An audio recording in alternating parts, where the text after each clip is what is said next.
telling my story, not Prince's story. Work for me. Yeah, you're telling your story. Prince Akkanatan. Don't do accents. Don't do face paint. They're both way more trouble than they're worth. Trying to get a little bit tipsy. Nah, get in line.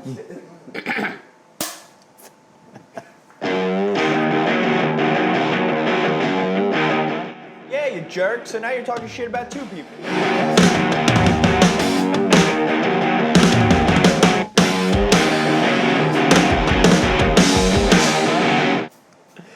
Hello everyone, Andrew K. Noel DiMaggio, our photographer, and joining us in the studio. It's time to get hooked. We are with the Prince Akkanatan. Now, did I pronounce it right, Noel? No, you did not. I never pronounce his last name right. Prince Akkanatan. We are live. I mean, Akhenaten. No, you got it right. Akhenaten. No, you're from Egypt. You get it, but you still say it wrong. I still say it wrong. My countrymen here. I ain't your countryman. No, this is gonna be my first interview. No accent. This is my first interview without the accent. I'm sick of the accent. And advice to any new wrestlers coming up, trying to come up with a character: don't do accents. Don't do face paint. They're both way more trouble than they're worth. But anyway, how you doing? Thanks for having me. Good to have you. Wow, I actually wanted to do my last interview. I was on a podcast. I want to do that without the accent. And then I get on, and I do the Grimm's Toy Show thing now, and it's cool. And it was a Grimm's Toy Show fan podcast. The host was 10 years old. So I wasn't comfortable breaking that level of kayfabe with a 10-year-old. Although it was kind of a sad podcast. This kid's 10. He should be loving wrestling. He's talking like a smart mark. You got a couple of years till, like it first before you get all jaded and hate everything. But anyway. But you've been in the business now about 13 years or 11. About 11? I appreciate the extra years, but I can't take them if I didn't earn them. So, but 500 matches. Just had my 500th match. Nice. For what that's Congrats. worth. Congratulations. And whether that's high or low to whoever's watching, I don't know. But hey man, it's a milestone. It's an accomplishment. A lot of people haven't had one match or even a dozen matches. And, and who am I? And thanks for watching, by the way. Thanks for watching a little indie guys interview. That's pretty cool of you, assuming you're staying with us. Don't sell yourself short. Thanks, man. I sell myself wide. But 500 matches, if I don't celebrate it, who will? And number two, I'm not making it to 1,000, man. I'm 33 years old. I'm being held together with, masking tape and prayers at this point. I might make it to 506, 507. We'll see how the summer goes. How did the character Prince come about? Well, I started training at the East Coast Pro Wrestling School, Gino Caruso School, in 2007. And, my goals were different. I started at 22, which in my mind at least was late. Again, your mileage may vary, but I'm a little older than the other guys I'm starting with. I'm the only guy from my class still working. Actually, no, that's not true. Sprinkles the Clown, from the SWF and Grimstone, big heavy guy. He wasn't enormous at the time, but he was training with me at the time too. So we're the last two of that class still working. Gunner Trash pops up every now and then too, but he's pretty much retired. But my goal was just to see if I could even handle it. Handle the training, handle the grind. And, some guys are just natural workers and naturally smooth in the ring, and I was not one of those guys at all. And I threw a bunch of character ideas at the camera, at Gino, at my fellow trainees. I was going to be a frat boy. I was going to be an unlucky guy, which might have been a cool idea. I just didn't develop it right. And then there was another guy training to be a manager, and he wanted to do a Sheik character. And, Sheik is a pretty timeless character. There's always a place for something like that. Yep. And he quit. I'm like, yoink! So I take that character and I put a little twist on it. I'm like, has there ever been like a pharaoh, like a King Tut type of deal in wrestling? It turns out there was the giant pharaoh who, to this day, I've still never met. All are traveling back and forth. I'd love to meet him sometime, but if he's still even working, I don't know. No offense. I'm just not very aware of people anymore. I try not to be on social media anymore, things like that. So I put that twist on it. And it was a nice crutch for starting out in wrestling, because there's no easier heat than USA, USA, USA. But that's also become a curse, and we can get into that now, we can get into it later. It's up to you guys. Well, we could get into it now. Let's talk about that. Like, you have a foreign character. How did that become a curse in your eyes? Well, there's different levels. There's a perception level, and there's a moral level, and there's also the economic climate. If you ask me, America turned heel in November 2016, or so, in a matter of speaking. We don't need to date the interview by what's going on right now, but we were doing, okay, so we're going to do the flashback to 2009, I believe it was. ECBW had a show in Maywood, and it was the middle school, the elementary school or something. It was Saturday. That's near Andrew Anderson's house, so he was a big part of it, and he was being featured prominently. So myself, Andrew Anderson, Frankie Flo, and the Peacemaker did an assembly during the week, which also happened to be on National Violence Awareness Week or something like that. The irony was not lost on any of us, except, I guess, the guys who booked it. And, you know, we're selling the event, basically. You know, we're being extra cartoony, selling the event. And we take questions from the kids, and standard questions here and there. And then this little Arab girl, probably like 8 or 9 years old, says, question for the Prince, why are you a bad guy? Is it because you're Arabic? My heart just fucking broke, man. This little girl, big almond eyes, nice hair. I mean, I'm sure she's never watched wrestling before or since, or hasn't even thought about me. But I've thought about her, not in a creepy way, not in a Rude Boy Riley way or nothing. But that's fucked up. Oh, wow. Let's get them all out there. Why not? How about, can I be the indie honky tonk man? He's still going to get booked on shows, which is the sad part. Is he? Yeah, he's definitely going to get booked. He's talented, but I don't know. That's a big one. I mean, well, we can talk about that another time. And anyway, you know, I'm playing with a culture that's not wholly mine, basically. Now, granted, there's a little wiggle room. You know, King Tut was an ancient Egyptian. Nobody's walking around Cairo nowadays wearing anemones or anything like that. And, you know, other people had other ideas. I still run into this today. People just see the hook boot on the shirt. I'm wearing it right now. I thank you for it, too. You I know, love it. It's my first wrestling shirt that I bought from one of the wrestlers, and you know. And I only overcharged it by $2. There you go.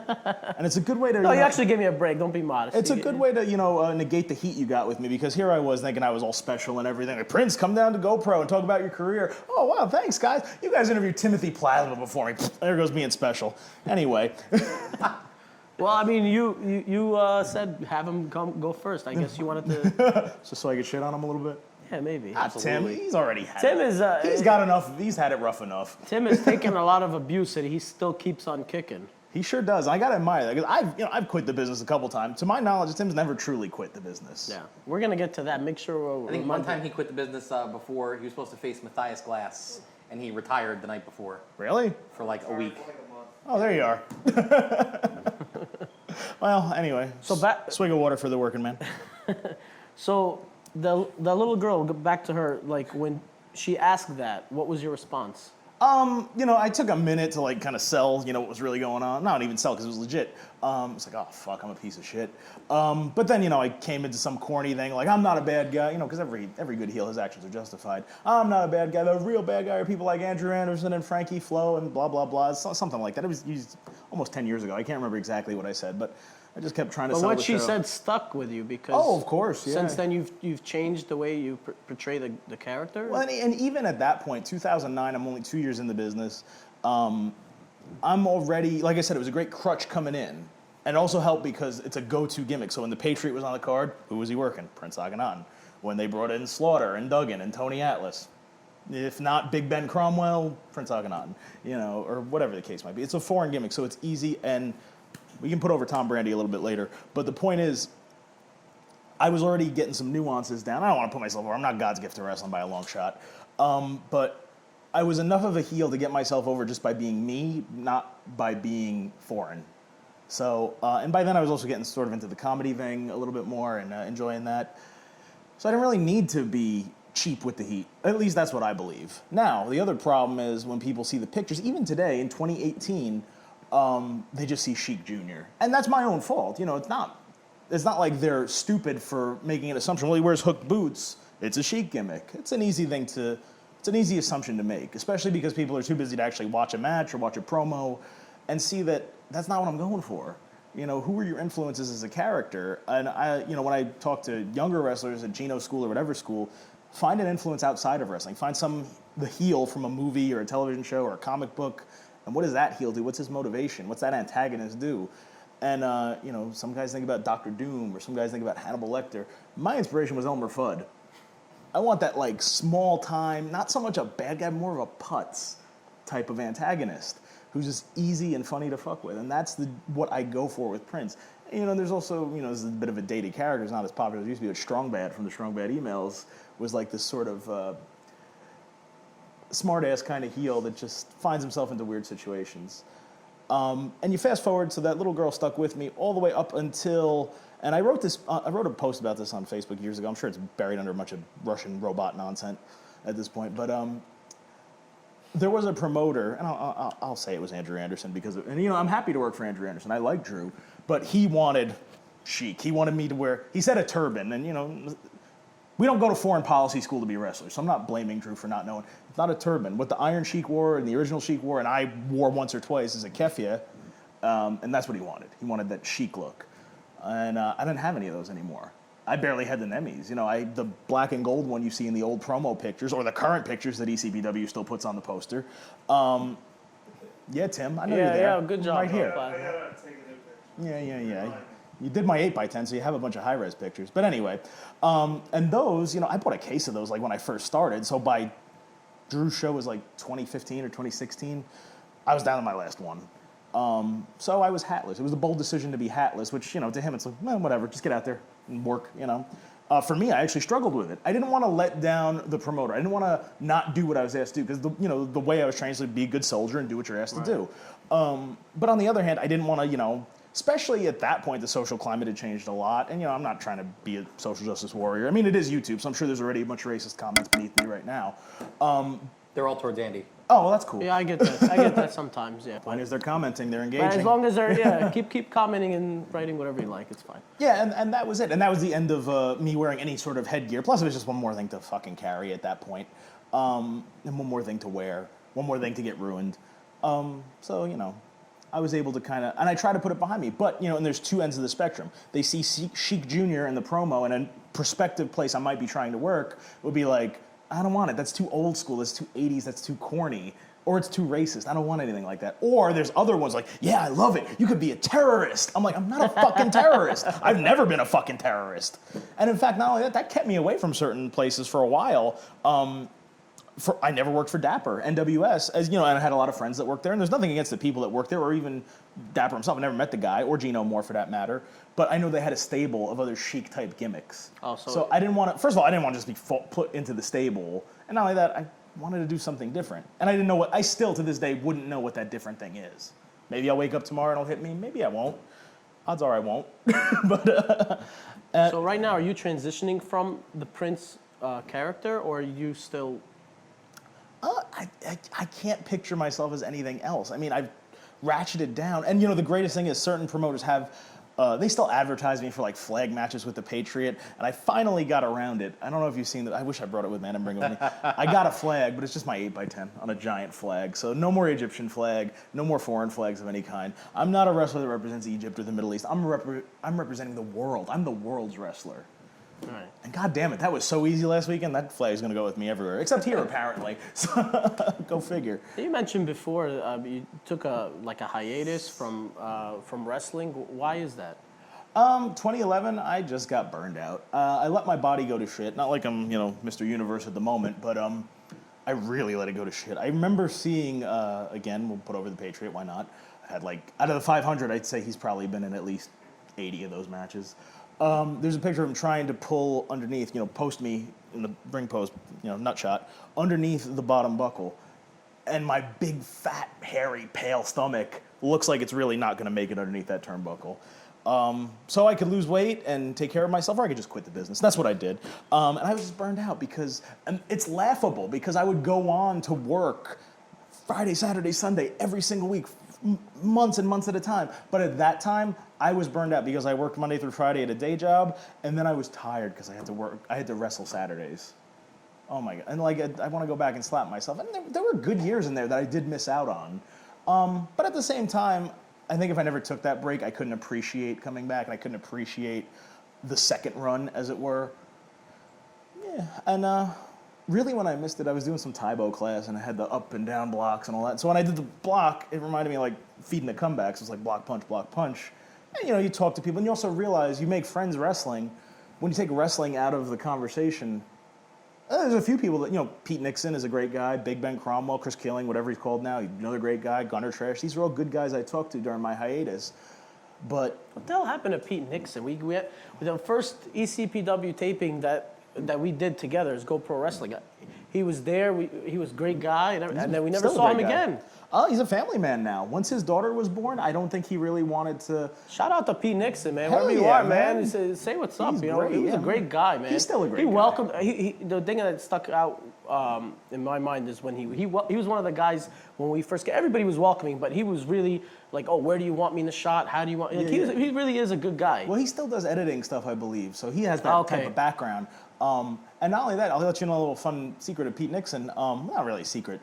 At the ECBW school, Gino trains everybody, but it's almost like everybody has a secondary trainer because Gino can't be everyone's. He's busy running a promotion, and certain veterans that are there, depending on, like for me, it was the Kodiak Bear, was the other guy that trained me. Pete Nixon trained Tony Rush, which I think is fun because Tony Rush is this flippy, acrobatic guy, and this massive gentleman, I do mean gentleman, trained Tony Rush. And I hope Tony Rush goes further. I just think it's a nice little flip over there. What were we talking about before you interrupted me there, buddy? I've been hitting the head too many times.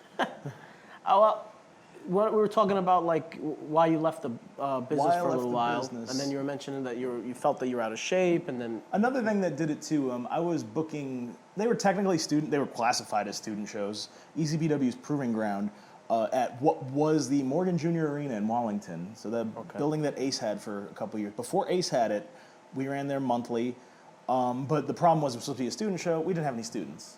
The only actual student that really came through was Junior Flo, the Zombie King, another great talent, who I hope to see a lot more other places. And this other guy, White Cheetah, who had one match and that was it. And so other than that, we bring in other people that from other promotions that never worked for Gino. Because the appeal with ECBW has always been they run a lot of shows in a wide area. And there are advantages and disadvantages to that. So you're seeing more of the area. Whereas, and I'm not knocking anybody, nobody's right or wrong, but Warriors of Wrestling runs once a month and they run big shows. ECBW will run, 7 or 8 shows a month, some big, some small, some medium, whatever. And plus, guys just want to work. Guys will work anywhere, for anyone for the most part, until you give them a reason not to.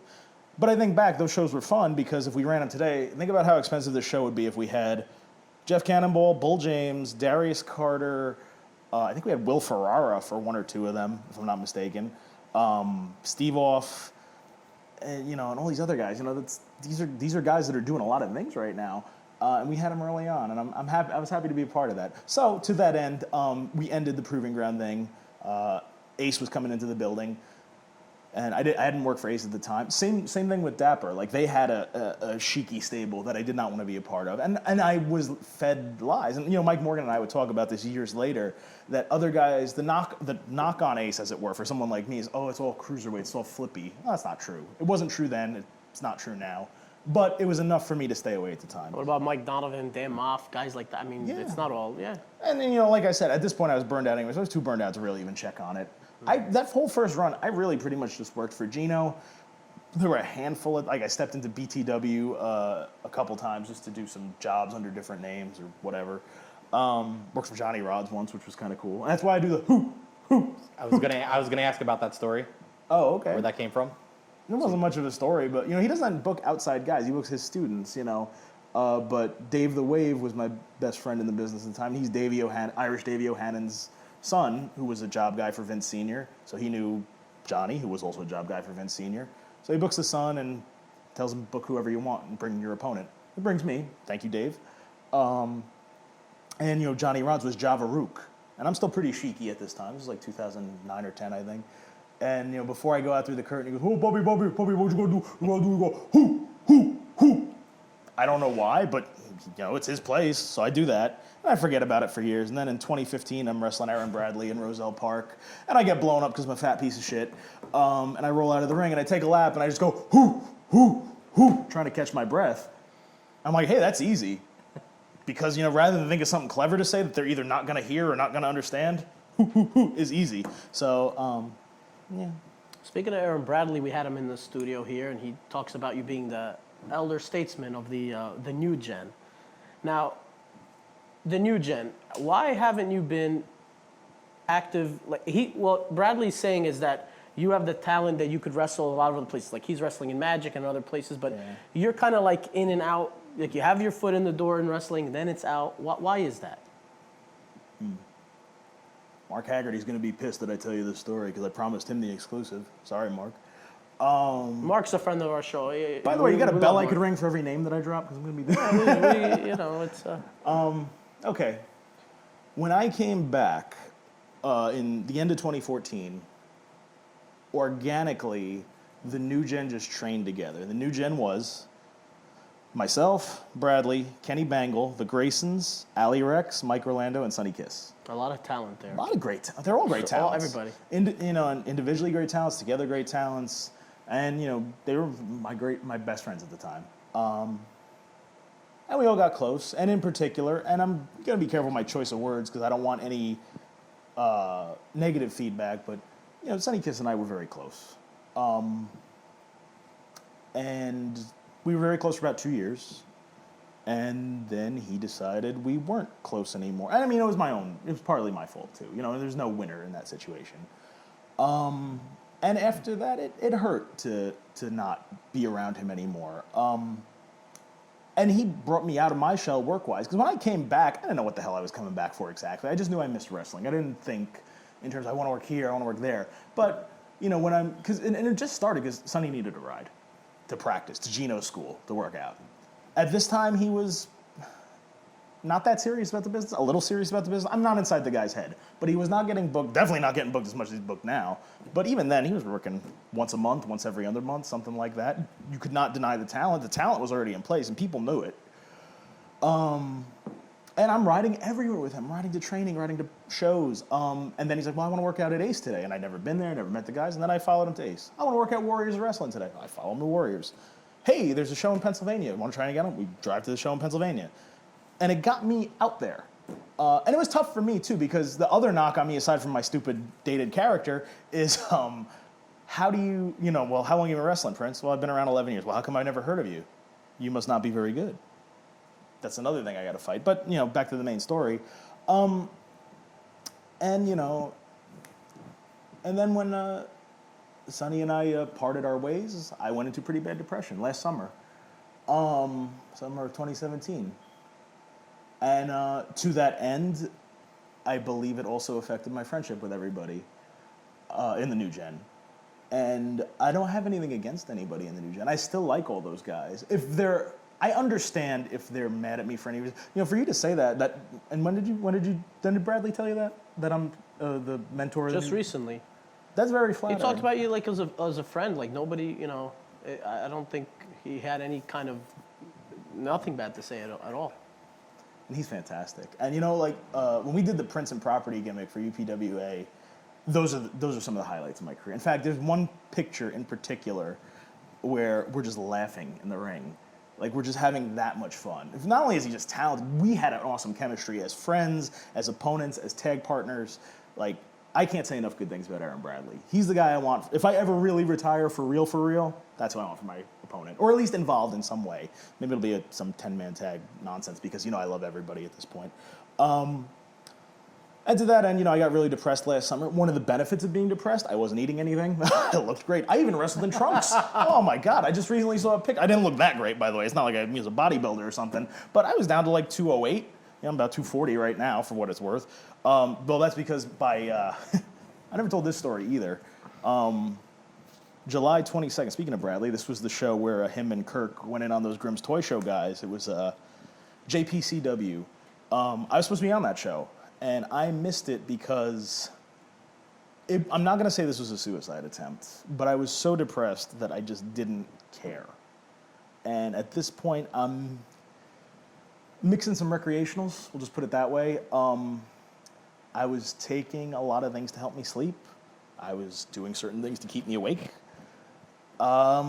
And at this point, I just took a lot of things to keep me asleep because I had gone, and I was having trouble with the day job, and just my life was a fucking mess last summer. It was awful.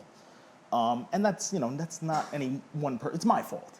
I look in the mirror. It's got to be my fault. I'm a grown man, and I need to take responsibility for that. But I realized I had been running all week. That by the time Saturday came for the show, I'm gonna fall asleep at the wheel and kill somebody or something like that. Or God forbid I hurt one of my opponents or if I don't want people to see me fucked up. My thing was like, when that split happened, I'm like, I'm done. At that point I was 32 years old. And and again, I'm not in the guy's head, but I would often say to Sonny, you keep me young. And to an extent, the whole new gen kept me young. It was not just a throwaway compliment. And I found that out the hard way, because when that was over with, I aged like 7 fucking years. I'm starting to get gray, and I want to be like Magic, actually. I want half the beard to go gray. And then I'm starting to get it a little bit. But, it was rough. And then after that business happened, then I went on Zoloft, which is an antidepressant. And if it works for you, great. All it did was make me fat, numb, and limp. I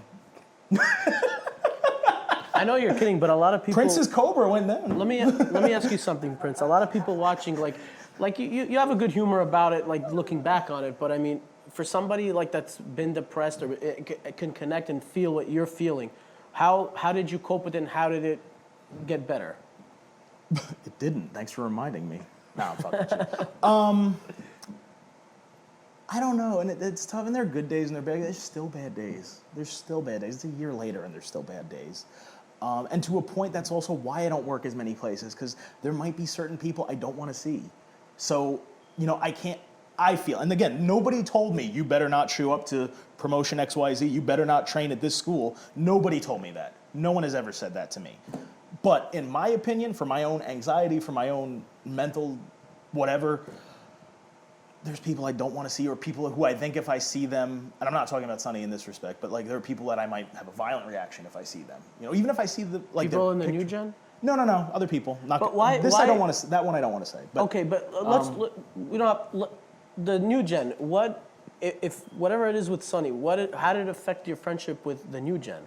Because you said you worked out together. You guys were close. Like, do you consider the rest of the guys from the new gen like friends of yours? Yeah, they're friends that I don't really see that much anymore. And it's not always a bad thing. Like, I don't see Allie Rex that much. I don't think we're not friends, but she's a busy girl. Mike, same thing. The Grayson, same thing. And it was almost like the nucleus of it was Sonny, Bradley, and Bangle. And I don't have a problem with that. I mean, you might even put me in there as a 4-piece. I don't know. It depends on who you ask and when you ask them, I guess. I also remember general frustration with various relationships. I had said something on, I think it was Colin West's podcast, about the new gen and certain attitudes, and I apologize for it. I shouldn't have said it, and I don't remember what I was thinking at the time. I was stressed out. Whether I felt it was justified or not is nothing I should have shared publicly, especially at that time. And I think that had a damper on the friendship. And then further breakdowns in personal relationships didn't help it. It's like, I don't know if all of you guys are individual friends. Like, if you decided, I don't want to do this anymore, and Noel dropped out, maybe you're good friends with Andrew, but would you still see Mike? They'd all applaud. Well, yeah, fine. They'd throw a party. So that's the thing. And I was already pretty good friends with Bradley, so I still message Bradley and things like that. And it's just, there's no heat and there's no ill will, and I still like all of those guys, and I still wish them all the best. And I'm glad to see their continued success, all individually and even as a group.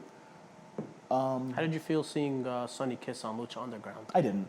You didn't? No, I heard about it. I had heard about it when he filmed it, and I congratulated him. Sonny Kiss, the performer, is a gift to wrestling. Anything personal is with the person, not the performer. Right.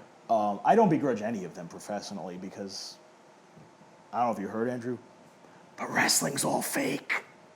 Or at least mine is. I don't know about anybody else's. So, and it's great. And I'm not going to get there, so what the fuck do I care? He's not taking my spot. He's not taking my money.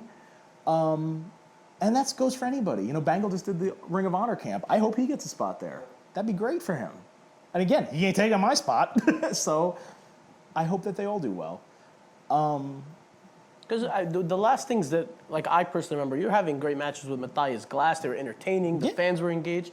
And then you kind of just went away. What happened? Yeah, it just because at the split, I really thought, okay, I'll do these bookings I still had, and then that's it. I'm done. In fact, I counted as another retirement match, even though I really only stayed retired for about a month and a half.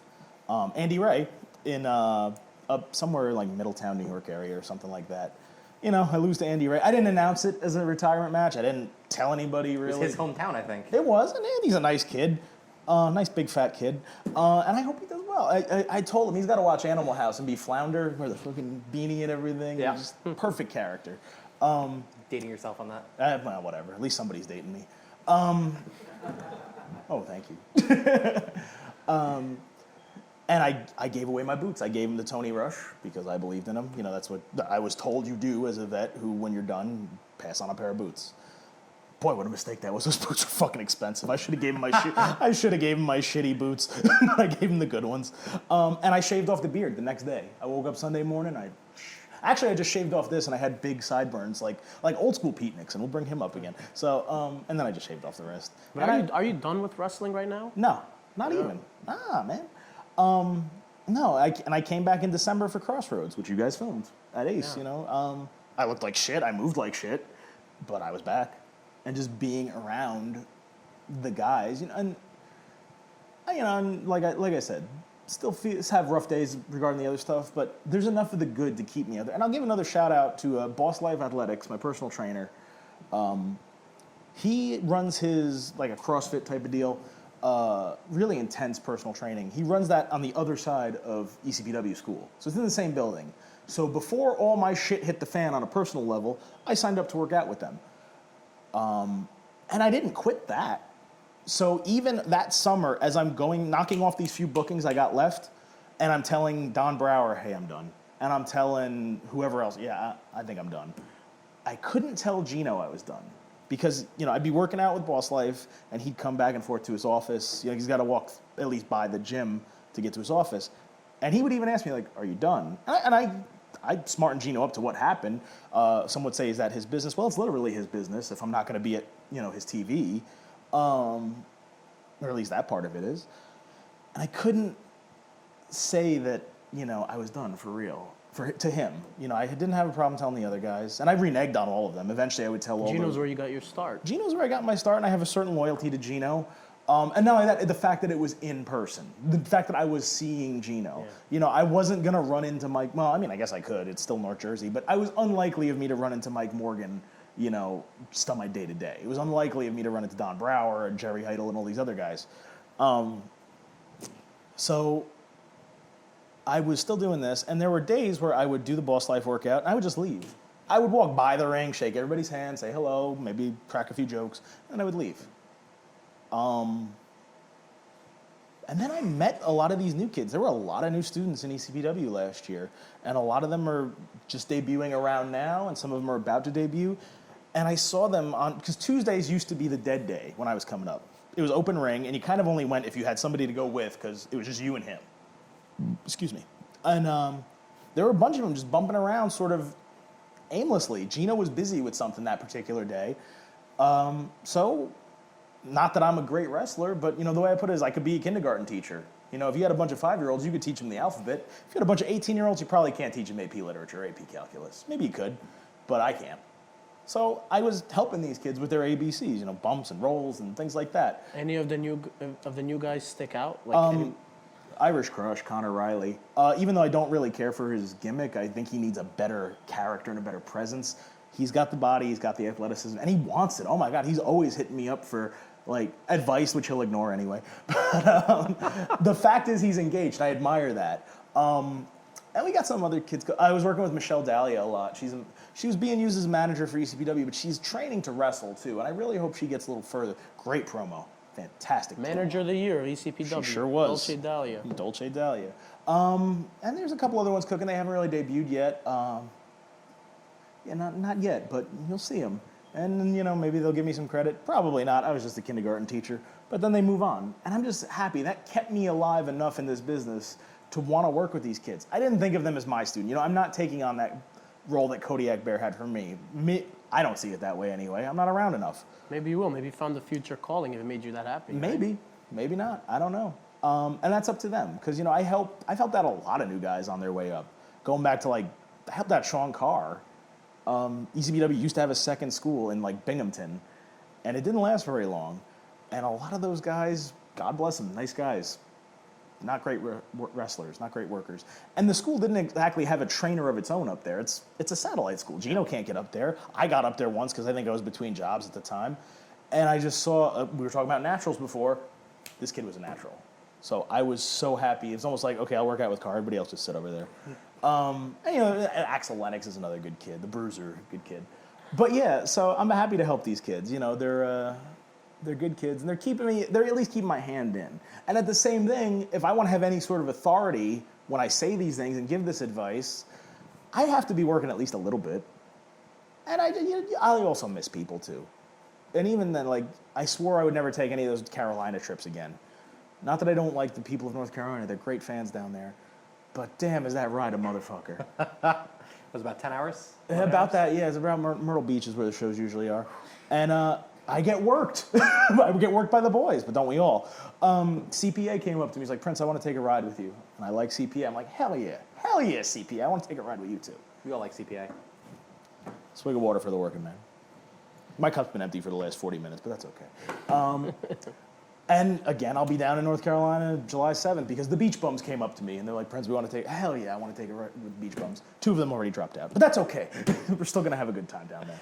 And not only that, even like you mentioned Matthias Glass, it's almost like there's a little new generation, not to use the phrase new gen, but a new generation of gimmick guys. And I consider myself a gimmick guy or a comedy guy.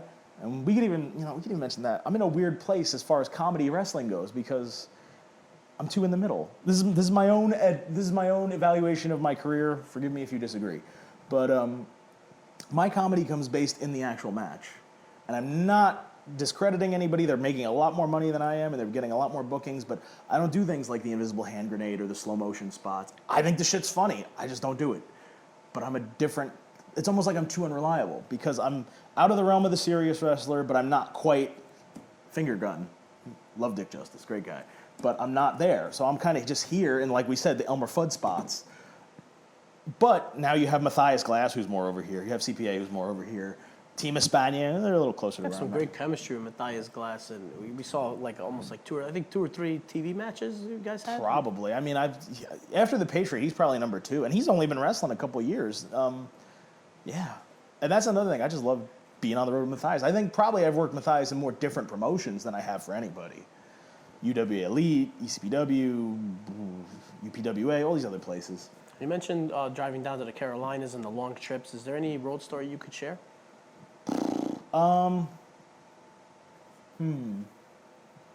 Remember, we do have some young viewers. Yeah.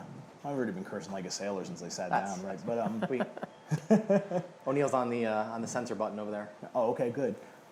So I'm getting bleeped? Maybe. That's all right. So I'm on this fucking road trip with Plasma. And, excuse me, Orlock. I like the way he rethought his character. He's like, oh, that's not me. It only took him 11 years to figure it out. Dude, I didn't like the Plasma character. I hated the character. 11 years later, I changed it. I'm glad he went first. I did a ring rental for Gino. This is one of the few times I was in the truck. Like, I helped out with the ring as any new guy does. And this is, my first year in the business. It's some nightclub in Berwick, Pennsylvania.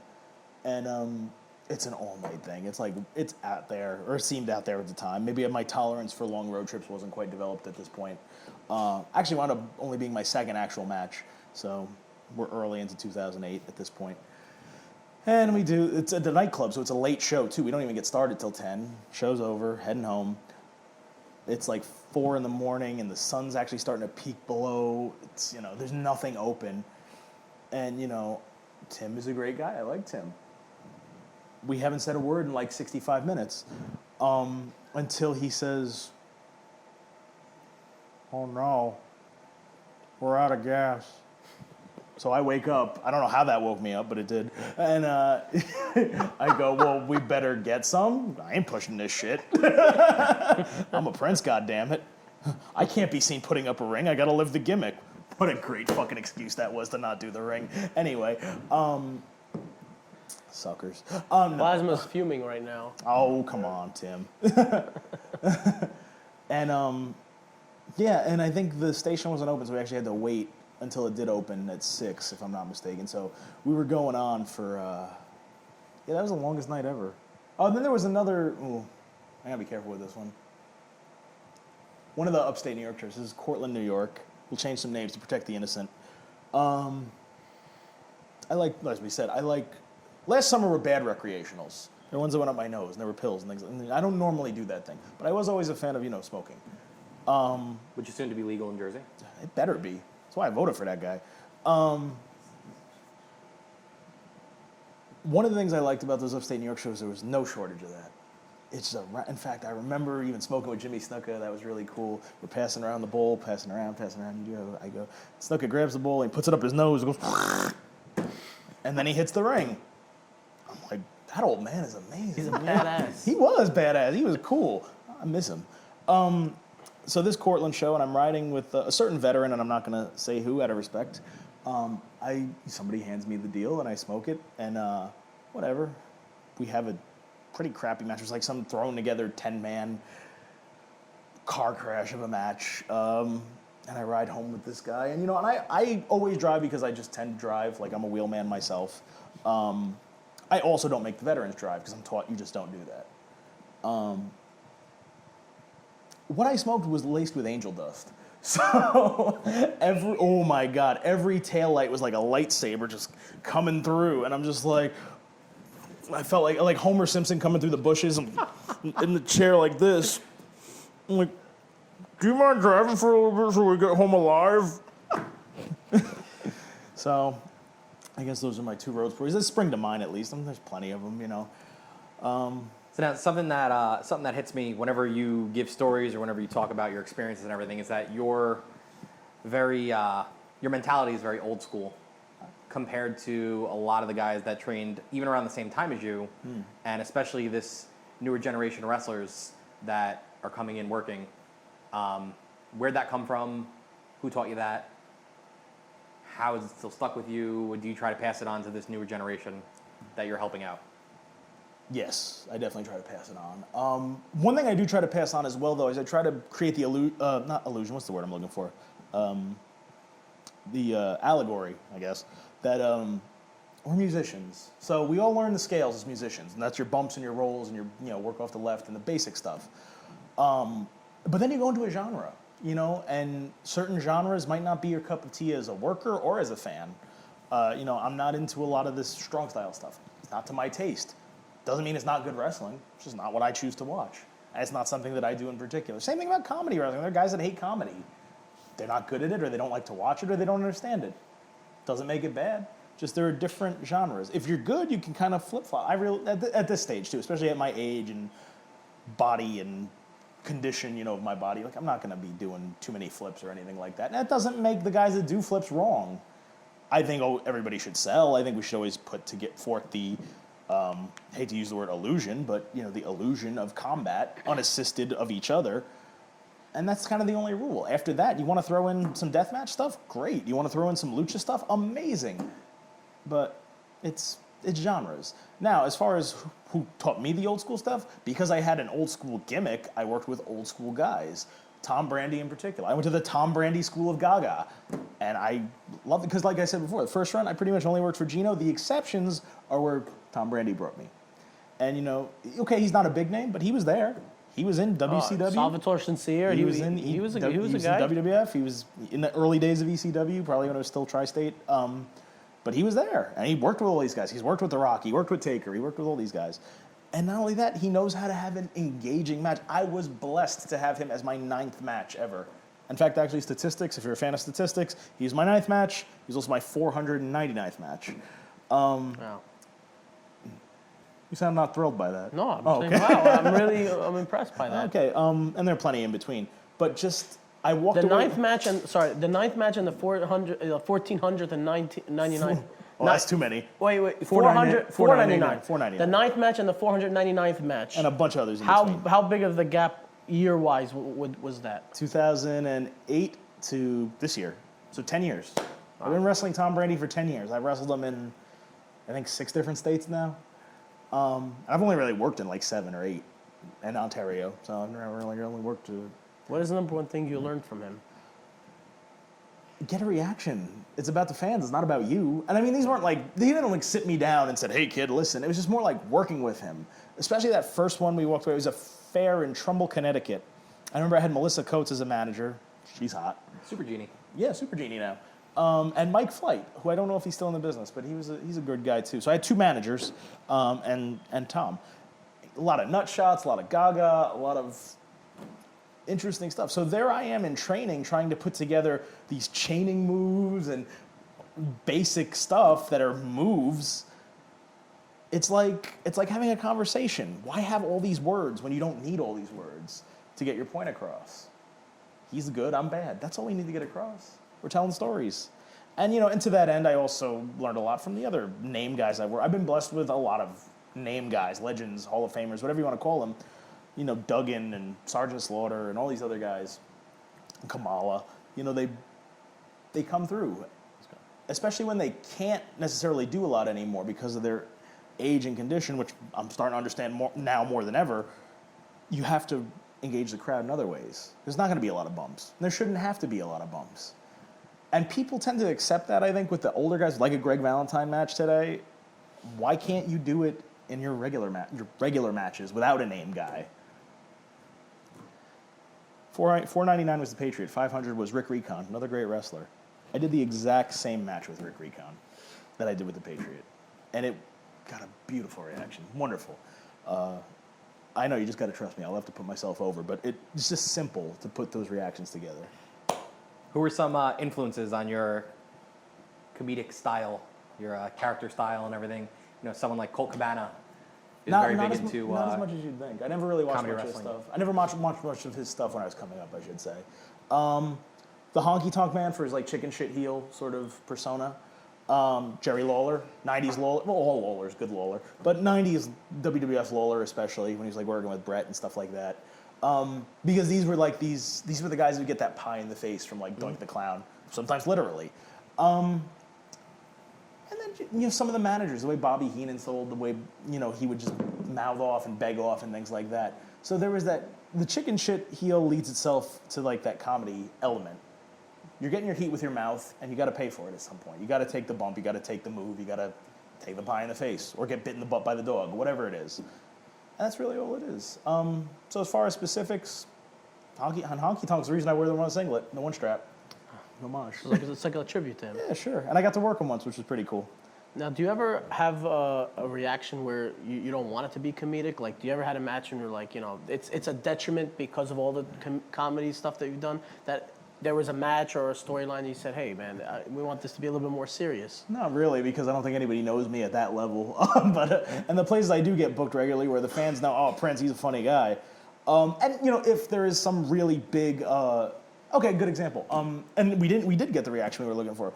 When Prince and Property finally broke up and we lost the UPWA tag team titles, to catch anybody up who didn't see the angle, I know, how could you not see this angle?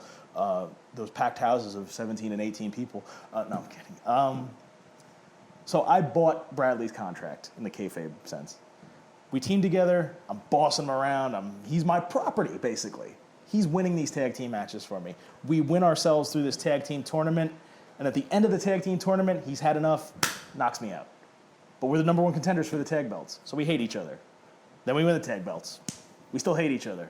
Then we lose the tag belts, I go nuts on him. I'm like, how could you do this? You lost our tag team titles, you mother... I just whack him, and then he goes nuts on me. Because at the time, remember, I didn't think I'd come back. And I even told him, I'm not coming back. Whatever you got to do to shine, do it now. I'll go through a table if you want. I don't care. He's probably going to try and kill myself again. Who knows? Might as well do it in a real death match.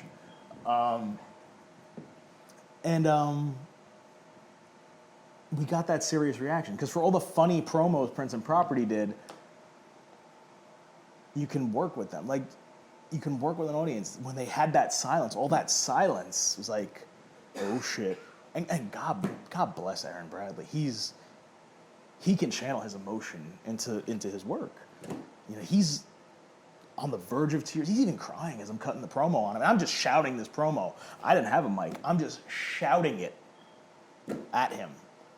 And he's consumed with that emotion. People are leaning close, listening. Kind of like they are right now. And when they see me wind up and hit them, they get that, ooh. They're not laughing. Right. And then they get the pop. when Bradley goes nuts on me. I don't know if that answered your question. Oh, it did. I don't always know where I'm going with this. So for character development, the accent, how'd you come up with it? Did you spend countless hours in the mirror? Did you take a cell phone or an old video camera and practice it and tweak it over the years? Or is it something that just, did someone request it? Did you just kind of come up with it on the fly and it just stuck? No, I came up with it. The Prince Akkanatan name was an accident, actually. I was taking art history at the time. I was still in college when I was training at Gino's. And we were studying ancient Egyptian art, so we did a practice promo. It was the first thing I ever did. I didn't even pitch the character to Gino. And I just said, Prince Akkanatan, Egypt's greatest athlete. It was a Sheik imitation. It was an Iron Sheik imitation, because Sheik was still coming in for indie shots at the time. He's a great, and I didn't even put two and two together at the time, but it was pretty smart, because I wanted to work with Sheik. This was when he was pretty much the height of his Howard Stern fame. And, remind me, I gotta tell you a story about how they gassed me up about that in a second. But, so I'm just doing the Sheik thing to try and fold Sheik into it. And not only that, that's how all Arab guys in wrestling talk, or so I thought at the time. So I'm just doing that. And I figured I'll come up with a better name later. And then I think it was Dan Mandini. I don't think he wrestles anymore, but he was also a great influence to me. Just in the same way the entire school trains a guy, just as much as the guy that owns the school trains the guy. And he's like, nope, that's the name, Prince Akkanatan. And I thought the possibilities, if I spell it weird or make it hard to pronounce, well, that's heat. What a fucking mistake that was. I haven't seen it spelled right on a poster, on Instagram, on nothing. But Or for me, be Thanks, able Tim. to pronounce it correctly. And No's always correcting me. But I see it, and even that the databases they have online, like Cage Match and Wrestling Data, they list all the people's matches. I have to hunt and peck for my name misspelled in those things. I'm like, I've had 500 matches. How come we only got like 30? Because there are 60 matches out there for Prince Akkanatan and Prince Waka Waka and Prince Oxycontin and all these other stuff. So, but they tried to gas me up once because they brought in the Sheik to manage me, and they were supposed to bring in Artie Lang to manage my opponent, which would have been great. Artie was going through his own troubles at the time, and he couldn't make it. But they were also saying they were going to get me on the Stern show with the Sheik. And this is like my 10th match at the time. They're creating an egomaniac at this point. Thankfully, I was soon dropped on my head in training, and that straightened me out. So, happens to all of us. There was even a rumor. Gino Caruso used to run the Menon Arena, which was a great arena. I don't know if it's still there or not. It is great, thanks. Good contribution, Tim. WWF used to run it in like the early 90s. And I think it holds like 40,000, something like that. Not 40,000, 1,400, I don't fucking know. It's a real arena. And this is when Hogan just got divorced, and they were trying to bring in Hogan. Because Gino had a great relationship with Brutus Beefcake at the time. Beefcake was in for like every Gino show for like 8 months straight. So they talked to him like, can you get Hulk? What's he going to cost? All this stuff. So it was on the table at one point. And the other question was, who does he work when you bring in? And now if you ask me, they would probably just bring in another name for him to work. Honky Tonk, one of the Nasty Boys, something like that. Beefcake, who knows? But they're like, well, Prince has an easy gimmick. I'm like, okay. So you're going to put me on the Stern show. You're going to have me work with Hulk Hogan. And I've only been wrestling for like 6 months. No, pinch me. Pinch me. This is as good as it's going to get. Little did I know that was as good as it's going to get. No, I'm just kidding. It's got a lot better since then. But that's the way it went. So your personal history, I believe you are a theater kid in school. Kind of. You have a Little Shop of Horrors tattoo of Audrey that I actually happened to pick up when I was going through photos one day. And how much did the theater side play into your character? I went to Wallington High School. It's in that southern part of Egypt. No, it's in North Jersey. It's right by Lyndhurst and Rutherford and all that. I mean, they did a play once a year, and that's really all they had in terms of like the arts. So it's not like I was so into drama all year long. For 3 months out of the year, I did the play, and I just thought it made a cool tattoo. I actually got this tattoo instead of going to the prom. At the time I was into a lot of it. It was, if that movie were made today, that would all be CGI, so I'm kind of a mark for the old special effects like that. Like I like to say, there's nothing left to do with the business but strip it for parts.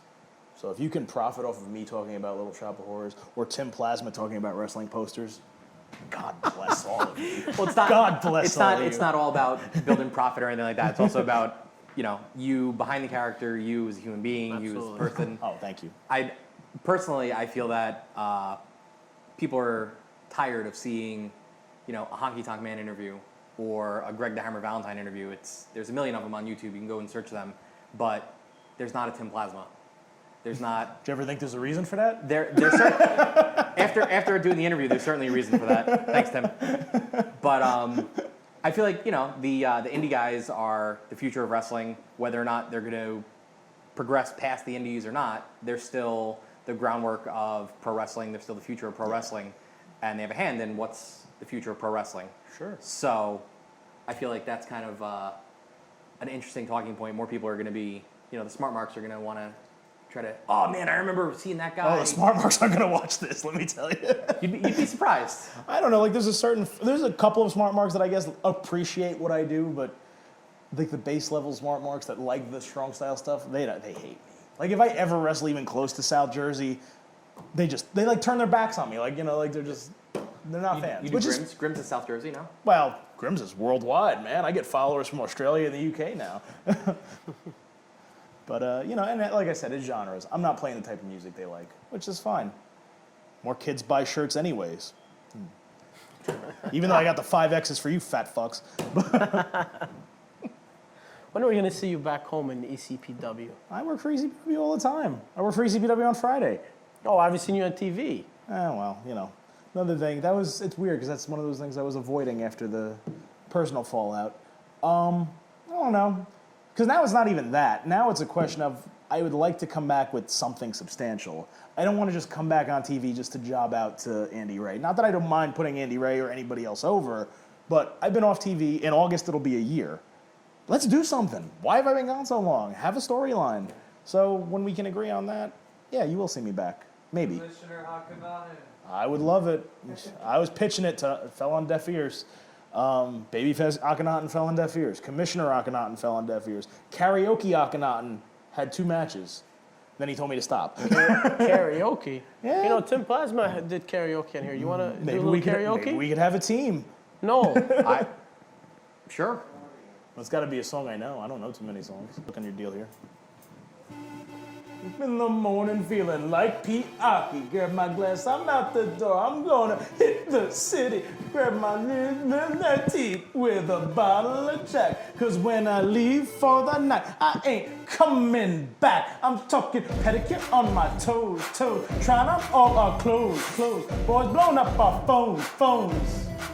Drop that and playing our favorite CDs. Going out to the parties. Trying to get a little bit tipsy. Alright. That was awesome.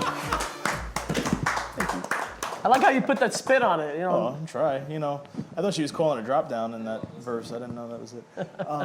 Is there anything that you haven't done in your career that you're still aspiring to do? Realistically, I would like to do a death match before it's all said and done.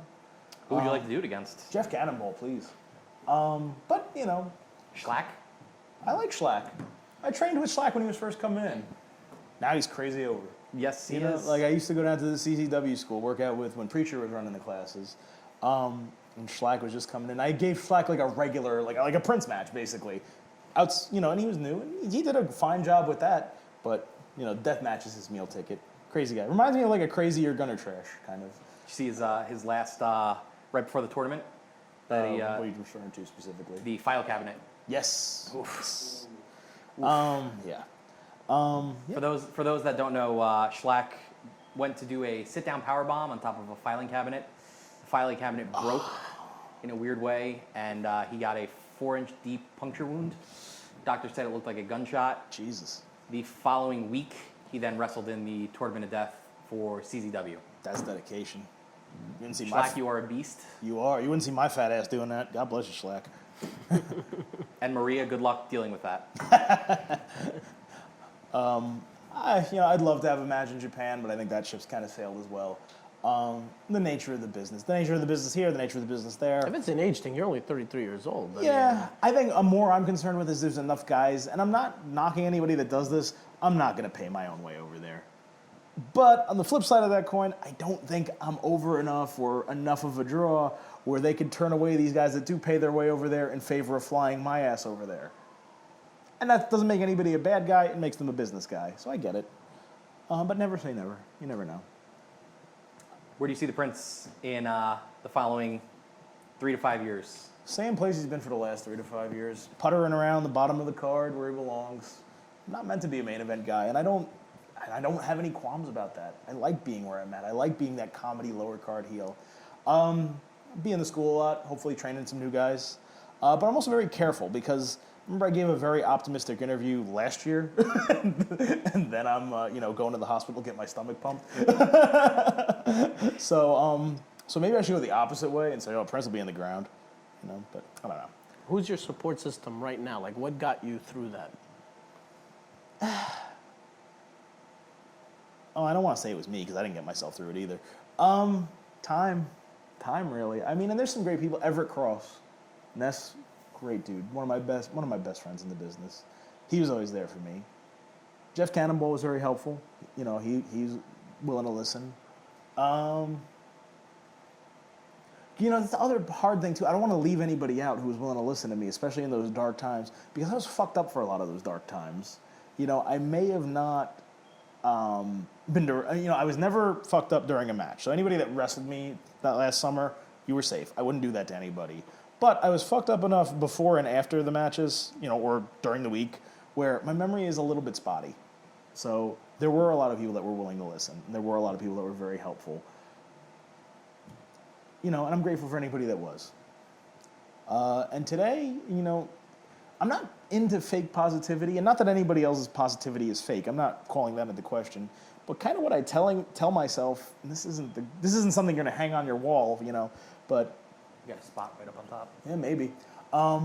Whether you work hard or whether you don't, life is still gonna fuck you. If you work hard, you at least got a fighting chance. So that's kind of kept me through, kept me going. Kept me from giving up completely, at least. In all walks of life. You have a final word or thought to your fans? Well, now that you peers? brought me all down like that, I don't know. But, thanks for watching. If anybody's still watching, thank you. And thank you for everybody. Like, I've had a better career, for lack of a better word, than I deserve to have. I've been wrestling for 11 years. I had 500 matches. I've met a lot of wonderful people doing it. I've had some great times doing it. And I couldn't even get a back bump correct when I started this. I had limited athletic ability. Unlike the thimbleful I got right now, I had no athletic ability when I started. So I'm just grateful for anyone that made this possible and any planets that aligned to make it possible. Everybody I shared a ring with, whether you like me or you don't like me, thanks for doing it. And all the fans, buy a Prince shirt, follow me on Princeagram, at Prince Akkanatan. AKKANATAN. We'll put the link in the description below. Thank you. Here's to another 500 matches. Jesus. No. Thanks for joining us. I don't know why I keep doing this. I already said it's empty.